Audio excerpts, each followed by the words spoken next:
حضور تشریف لے جا رہے ہیں، اونٹنی اس جگہ بیٹھ گئی جہاں آج مسجد نبوی ہے، گھر تھا سامنے حضرت ابو ایوب انصاری کا، اور اونٹنی بیٹھ گئی تو حضور صلی اللہ علیہ وسلم اترے نہیں، یعنی کوئی یہ نہ سمجھ لے کہ اچانک بیٹھ گئی، حضور نے لگام اونٹنی کے گلے پہ ڈال دی، اونٹنی ایک دفعہ پھر اٹھی، پھر گھومی، پھر دوبارہ اسی جگہ آ کے بیٹھ گئی۔ جب دوبارہ بیٹھ گئی سمجھ گئے سارے کہ یہ تو واقعی اللہ کی طرف سے مامور ہے۔ اسی جگہ کا انتخاب کیا گیا ہے۔ آپ اپنی زندگی میں تھوڑا تدبر تو پیدا کریں، تھوڑی دانائی تو لائیں، تھوڑا سا نہ سوچ سمجھ کر چیزوں کو آپ کریں۔ کچھ لوگوں کو بات کرنے کی بڑی جلدی ہوتی ہے، بڑی جلدی، اور وہ ایسی بات بھی کر دیتے ہیں جو تکلیف کا باعث ہوتی ہے، تکلیف کا۔ وہ بظاہر تو انہوں نے کہہ دیا بغیر سوچے سمجھے جملہ، لیکن کیا مطلب کچھ دن پہلے ایک دوست نے بڑے پیار سے بات کر دی، میں کوئی ایسی بات تو نہیں کرتا، وہ کہنے لگے جی ایک بات کرنی تھی، میں نے کہا جی کہیں، کہنے لگے یہ مولوی اور پیر امیر لوگوں کی طرف کیوں جاتے ہیں؟ میں نے کہا سبحان اللہ، اب کیا جواب ہے اس کا؟ میں انہوں نے میں کہہ رہا تھا حل ہے یہ کہ تم ہی امیر ہو جا، یہی حل ہے نا جی اس کا۔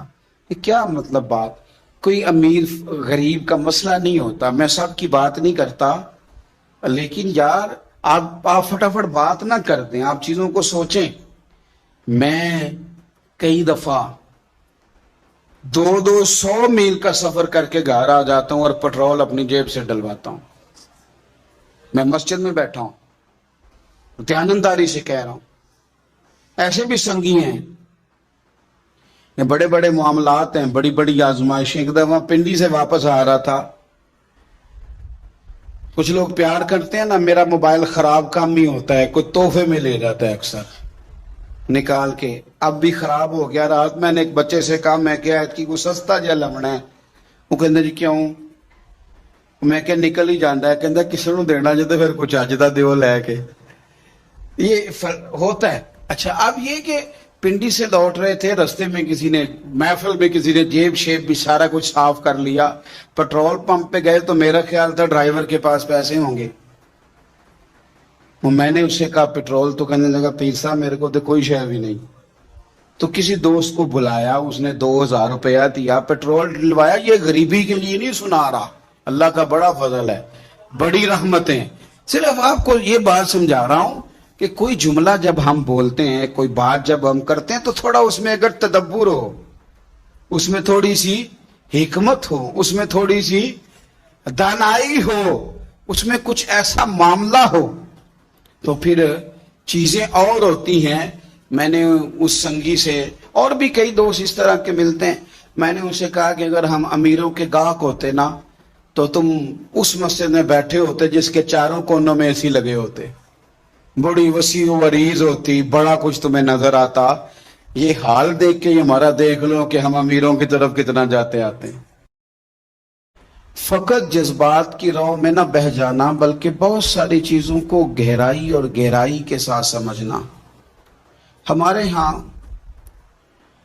تریجتوں میں جب سے تلخی آئی ہے تو جذبات میں ہیجان بڑھتا جا رہا ہے۔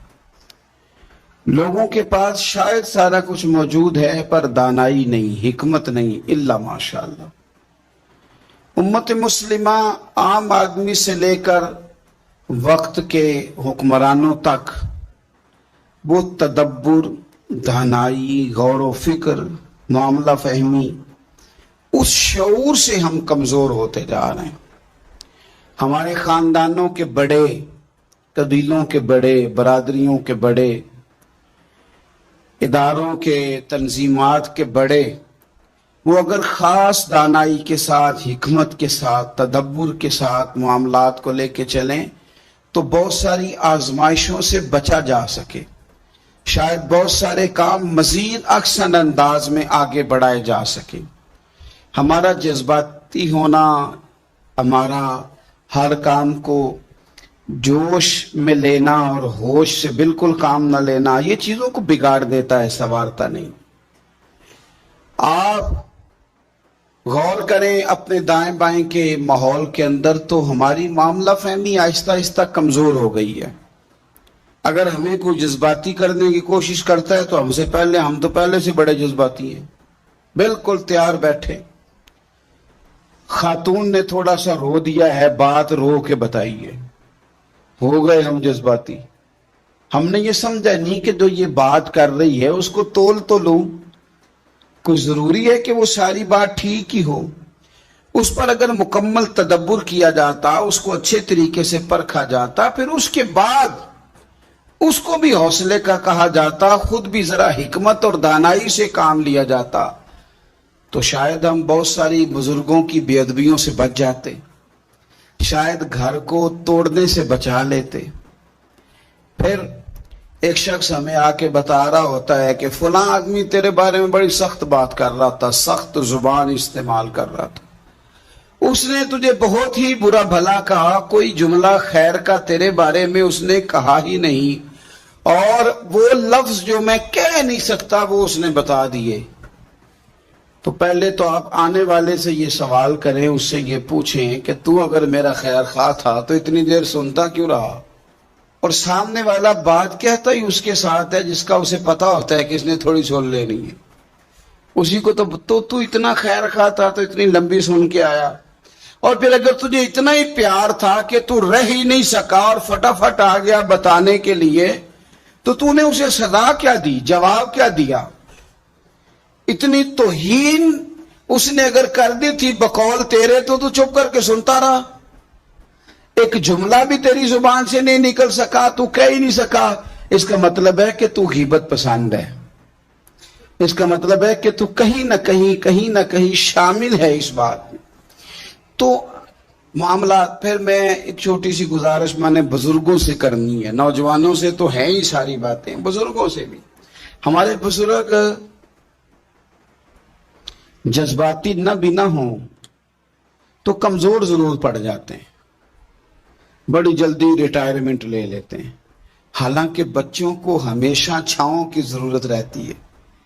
وہ جتنا بھی روئے نا، اس کی خواہش ہوتی ہے چپ مجھے میری اماں ہی کرائے، چاہے اس کی اپنی عمر 60 سال کیوں نہ ہو گئی ہو.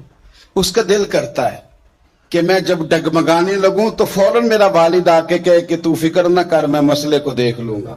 اس کی خواہش ہوتی ہے. بزرگ کیا کرتے ہیں؟ وہ کمزور ہو جاتے ہیں، بڑی جلدی ریٹائر ہو جاتے ہیں. وہ کہتے ہیں یہ تیرا کام ہے، تو جان اور تیرا کام جانے. تو آپ اتنی جلدی ریٹائرمنٹ لے لیں گے تو بیچارہ تو الجھ جائے گا، بڑی ساری آزمائشوں میں آ جائے گا. آپ اگر اپنی شعوری عمر کو بڑا کریں، شعوری، ہمارے ہاں نا ہماری ویسے عمر بڑی ہوتی ہے، شعوری عمر نہیں بڑی ہوتی. اللہ تعالیٰ سب کے بچوں کو صحت عطا فرمائے. لیکن جو بچے اب نارمل ہوتے ہیں نا، ان کے بارے میں ڈاکٹر یہ کہتے ہیں کہ یہ خود 14 سال کا ہے، اس کا دماغ 1.5 سال کا ہے. یعنی اس کی جسمانی عمر بڑھ گئی ہے، ذہنی عمر ابھی چھوٹی ہے. ہمارے یہاں بہت سارے لوگ ایسے ہیں جو شعوری طور پر بڑے بچے ہیں، ایسے ضدیں کرتے ہیں کہ جیسے چھوٹا سا بچہ ضد کر رہا ہے. شعوری طور پر کمزور ہیں، ابھی بھی وہ حرکتیں کرتے ہیں جو بڑے چھوٹے جوانوں کو کرنی چاہیے، جو نو عمر نو خیز لوگوں کو کرنی چاہیے وہ والے کام کرتے ہیں. الا ماشاءاللہ. تو حکمت کے ساتھ، تدبر کے ساتھ، دانائی کے ساتھ اپنی زندگی کے معاملات کو لیں. آپ جذباتی نہ بنیں، آپ تھوڑا وقت گزاریں. آپ کوئی بھی معاملہ ہے، قرآن پاک نے نا بار بار کہا کہ رب کی ہستی پر بھی غور کرو، وقوع قیامت پر بھی غور کرو. قرآن اللہ کی کتاب ہے، پر شرط یہ ہے کہ تم غور کرو، شرط یہ ہے کہ تم غور کرو. رشتے بھی نبھائے جا سکتے ہیں، پر کاش کہ ہم غور کریں. تدبر نہیں، غور و غوض نہیں، معاملہ فہمی نہیں، شعوری بات. ایک ہوتی ہے بحث کی گفتگو. بحث کی گفتگو آپ سارا دن کریں، کوئی نتیجہ نہیں. آپ بیٹھ کے آپس میں مناظرہ 2-3 دن کریں، کوئی رزلٹ نہیں. لیکن حکمت کا ایک جملہ سوچ کے زاویے بدل دیتا ہے. دانائی کی ایک بات آپ کی طبیعت کے دھارے بدل کے رکھ دیتی.